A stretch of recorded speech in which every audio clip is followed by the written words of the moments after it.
To manifest wealth, I put into action the required wisdom. Welcome back to Grow Rich, Grow Happy, all my free thinkers. That place where we follow the breadcrumbs to wealth. Guys, what do you guys think about President Trump pardoning Ross Ulbricht?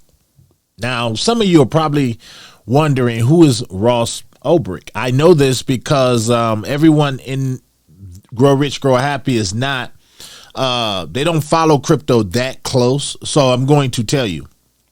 Ross Ulbricht created a dark web site called Silk Road back in 2011.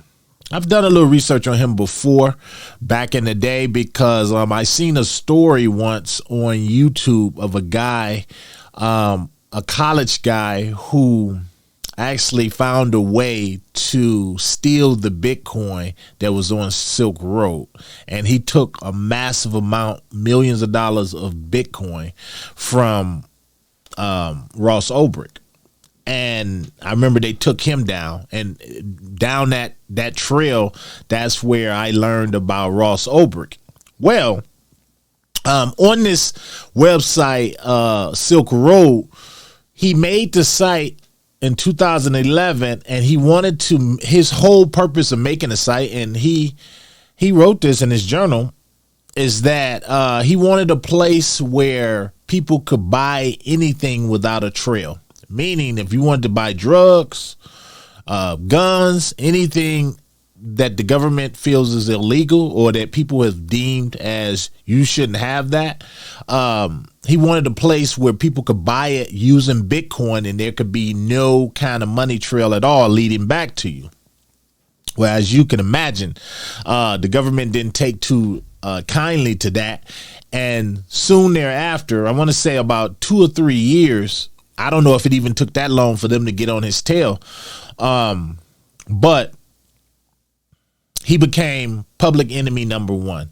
Now, when a lot of people say, you know, Bitcoin is used to buy drugs and launder money, I believe what they're talking about is Silk Road. They're still stuck in the past. Anyway, you can imagine that didn't end well for him.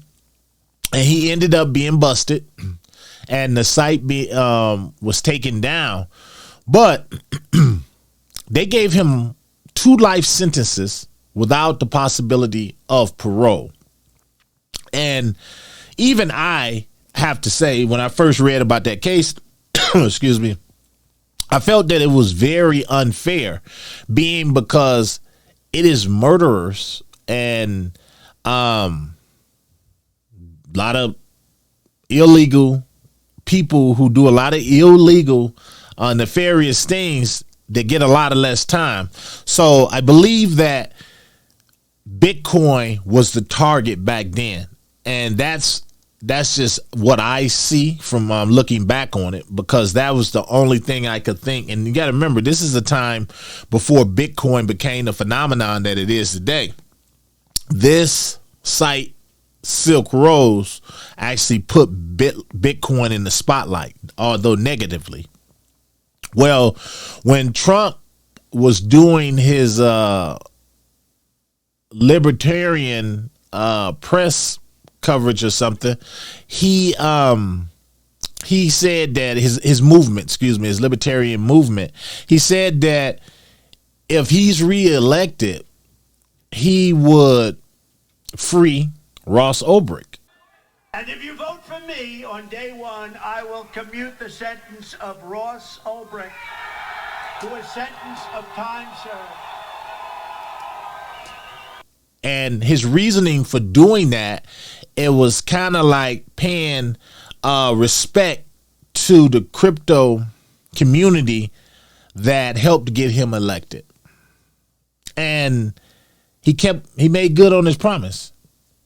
He pardoned Ross Ulbricht, and the guy has sat there in jail. He's now 40, I believe. He sat there in jail for 11 years since 2000.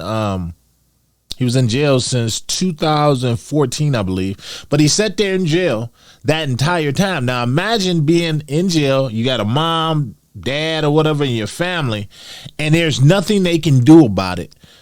Yes, you made your mistakes, and I'm sure everybody's made their mistakes in life, but you put up a website and there was a lot of illegal things done on that website. And I'm curious also what you guys think, because I know, I started, I'm always, when I'm looking at things, I try to look at it from both sides. And I said, well, could his life sentence had anything to do with they're looking at maybe terrorist activity and people buying things that way to use to hurt innocent people? I believe that too.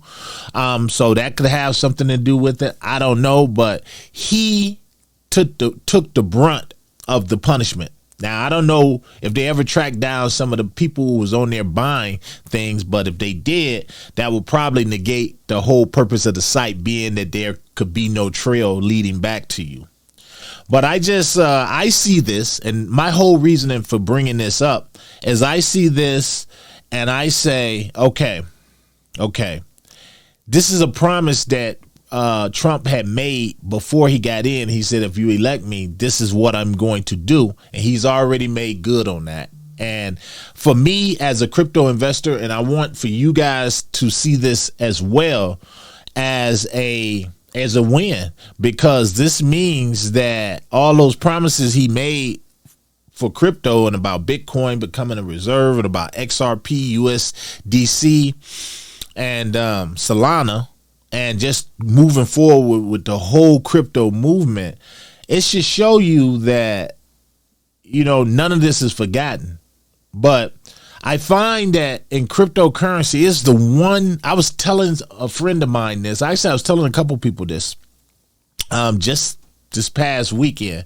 I said crypto is one of the only markets that I've ever seen where there's a lot of opinion and a lot of public opinion, but there's a lot of hostility. Like when it comes to stock market and you tell someone, hey, guess what? I just bought some Tesla, or I just bought some Microsoft or some IBM, and I bought it at a nice low price. You never get anyone saying, oh, okay. You're stupid. Why are you even in that? You don't know what you're talking about. That's never gonna go anywhere. You don't get that in stocks and any other asset class. You don't. You can even collect pennies or whatever, and you don't get that. But for some reason in cryptocurrency, and I told you guys I have a theory about this, but for some reason in cryptocurrency, if you tell someone, yeah, I bought this, that, and the other, and you name these particular projects, everybody come out, you're dumb, you're stupid. How dare you buy something like that? You don't know what you're talking about. Do some more research. You need to buy this coin over here that I'm holding, and you need to only buy Bitcoin, or you need to only buy this and that. It's very hostile, and it's very opinionated to the point where emotions run rampant, and there's no way to put them back in place. So by Trump not signing an executive order right away for crypto, a lot of people just immediately took to the internet and said, yeah, this sucks. This is terrible. And all of these different news articles got to running. And I find that's only in crypto, which is why I'm always coming to you guys and I'm saying, be a free thinker. You have to leave your emotions out of it, regardless what other people think or say. The only way you're going to create generational wealth and get in on these gems, you're going to have to get in on gems when a lot of people are not talking about them, because guess what? When it becomes the running narrative and everybody's talking about it, you're already too late. You're already too late, which is why in Grow Rich, Grow Happy community, a lot of the plays that I talk about, we've been in them back when things were really low. So a lot of our bags may not be to where we expected them to be right now, but if you got in when you should have, you still should be up some money. And if you hold on, you're gonna be up some money. So I just believe, and I wanted to make this video because I believe that the freeing of Ross Ulbricht It's just a sign that the rest of the crypto market and President Trump is about to sign everything else, and we about to live prosperous, guys. So you guys let me know down below, what do you think of the freeing of Ross Ulbricht? Do you think it was a good idea? Do you think it was a bad idea? And I got to throw this in there. I read an article that Puffy, Diddy is asking to be pardoned. Do you think President Trump is going to seriously pardon Diddy? Do you think he should? What do you guys think on that? I'm going to go out on the limb and say it would be a wrong move, in my opinion, for him to pardon Diddy. But you guys let me know down below what you think. Till the next one, this your boy. I'm out.